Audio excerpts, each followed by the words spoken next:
สบายดีพี่น้องทุกคนมื้อนี้บ่ได้ไปแท้พี่น้องบ่ได้ไปบ่มีเหือสิไปบ่มีเหือขึ้นไปซ้ำบ่ได้ไปเพราะว่าไปของหาเหือเบิดมือของซ่องของอยู่ซ่องหาเหือก็บ่มีเหือขึ้นมา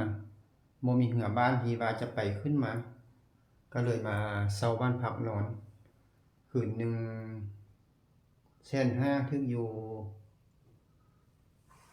250คืนหนึ่ง150,000เดี๋ยวจะนอนนี้มื้อเช้าก็จะไปผมแซมจะไปหาเหือตึมคันถ้าว่ามื้ออื่นนี่บ่มีก็สิบ่ไปสำหรับอีกลับขึ้นบ้านนี่สิได้บอกพี่น้องทุกคนไว้ว่าลุงแซมจะได้ไปบ่มื้ออื่นนี่ถ้าบ่มีเหือรองมาลุงแซมก็สิกลับคืนมาหาหลายคืนบ่ไว้อย่างอื่นก็สิหาแต่มื้ออื่นก็ซ้ำว่าบ่ร้อนย้านบ่ได้ไปย้านบ่ได้ไปอีกของก็มื้อนี้ของเบิดมื้ออึดข้าวหิวข้าวมีข้าวกินอยู่แต่เครื่องกินบ่มีเครื่องกินก็มีแต่กินบ่แซ่บพี่น้องเอ้ยค่าอยู่เข็มน้ำก็บ่มีอันนี้กินมื้อนี้คันไปก็ได้ซื้อเครื่องกินไปแต่พี่ไปมื้ออื่นคันถ้าบ่ได้ไปก็สิได้เครื่องกินซื้อเครื่องกินไปแต่พี่น้องเครื่องกินก็ไปหุ้นก็แคมน้ำก็บ่มีอันนี้กินแต่คันว่าบ่ได้ไปก็สิได้กลับขึ้นมานอนอยู่นี่ตึมมื้ออื่นคันว่ามื้ออื่นฮู้ว่าแต่เช้าอยู่บ่ได้ไปแต่เช้าแล้วผมแซงก็อีกลับตอนเช้าผมแซงก็อีกกลับไปก่อนกลับไปบ้านก่อนมื้อนี้ก็มาเช้าบ้านพักนอนคืนหนึงก็250คือว่าบ้านพัก250ก็คือว่าแพงอยู่คันมันเป็นห้องพัดลมก็คือก็แม่นแต่100 100ปลายอันนี้แม่นห้องแอร์ให้น้องห้องพัดลมน่ะบ่มีอันนี้ก็แม่นตู้เสื้อผ้านี่ตู้เสื้อผ้าเพิ่นใส่เสื้อผ้าแต่เขาก็บ่ได้ใส่ดอกเขามานอนคืนเดียวไปเบิ่งห้องน้ำก่อนเนาะพี่น้องห้องน้ำไปเบิ่งห้องน้ำกัน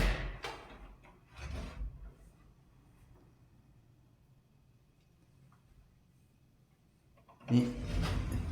คือห้องน้ำก็คือว่าสะอาดดีนี่บ้านพักมีมีอันนั้นพร้อมมีน้ำอุ่นคันถ้าบ่อุ่นก็อาบบ่ได้ดอกนี้หนาวขนาดมีกระจกอ่างล้างมือ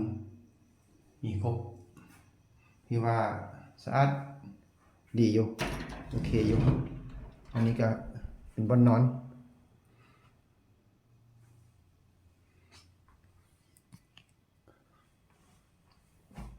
ก็ได้ไปหุ้นก็จักอยู่ได้โดนปานใดพี่น้องมันก็บ่มีบ่อนซัดแบตแดมันก็ยากทางเพิ่นก็บ่อนซัดแบตก็ยากแต่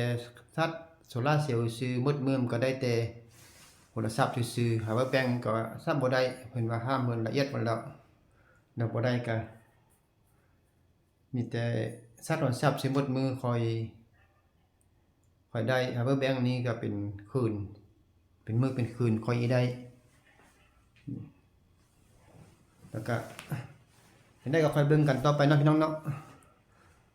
ตอนต่อไปอื่นเบิ่งตัวจริงถ้าบ่ได้ไปก็คือว่าโชคร้ายพี่น้องเพราะว่าได้มาตั้งใจมาแล้วบ่ได้ไปเฮ็ดจั่งใดเพิ่นว่าพุ่นน่ะรอโอกาสหน้าหาเบิ่งมันฟ้าแดดฟ้าหยังดีๆก่อนแล้วก็อิมาให้เข้าฮ้อนมันงัดมันฮ้อนมันดีๆก่อนให้เข้าได้คันเข้าได้งัดมันเขาก็มา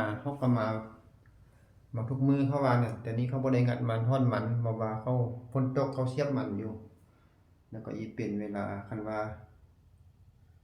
จังซั่นก็นอนคิดเบิ่งมื้ออื่นนี้ไปเบิ่งเหือเต็มคันบ่ได้ไปก็อียกเลิกบ่ไปถ้าไปรอบหน้าเอารอบมันแดดๆแล้วค่อยมาให้เข้าฮ้อนมันงัดมันดีๆก่อนจังค่อยว่ากันพี่น้องฮ้อนมันดีๆแล้วค่อยมาเพิ่นก็บอกว่าคันเป็นจังมาแล้วให้มาตอนเขามันแดดตอนเขาฮ้อนมันเขางัดมันเขาคายมันแล้วก็มีเหือใหญ่ใส่มันลงมาขายจะเขาก็มาซุมื้อแลงเขาก็มามันมีหลายเหือมีหลายลำอยู่เข้ามานั่นแต่เดี๋ยวช่วงนี้เขาบ่มาเอาจังซั่นล่ะเนาะพี่น้องเบิ่งกันมื้ออื่นตอนต่อไปเนาะว่า ลุงแซมจะได้ไปบ่ได้ไปก็ขอโทษขออภัยทุกคนที่ติดตามลุงแซมว่าจะได้ไปเห็นบ้านลึกลับจะเห็นบ้านจะไปเบิ่งวิถีชีวิตของเขาลุงแซมว่าจะเอาวิถีชีวิตของเขามาให้พี่น้องเบิ่ง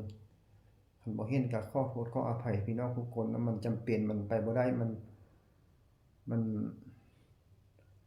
บ่มีรถมีเหืออีไปก็สิได้หาเบิ่งชีวิตวิถีชีวิตนำแคมป์โค้งตามบ้านที่มีหนทางรถมอไซค์เข้าถึงแค่นี้แหละไปก่อนเนาะเขตบอนไปอีวาบอนบ้านลึกลับบอนลุงแซมจะไปเที่ยวหน้าค่อยว่ากันเอาคลิปนี้ก็มีแต่ส่ำนี้เนาะพี่น้องเนาะลุงแซมขอจบคลิปแต่เพียงเท่านี้เพราะว่าไกล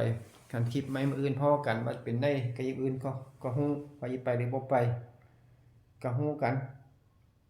เอาคลิปนี้ก็มีส่ำนี้ก่อนพอกันคลิปใหม่มื้ออื่นเอาท้ายนี้ลุงแซมขอจบคลิปแต่เพียงส่ำนี้ท้ายนี้ลุงแซมขอกล่าวคำว่า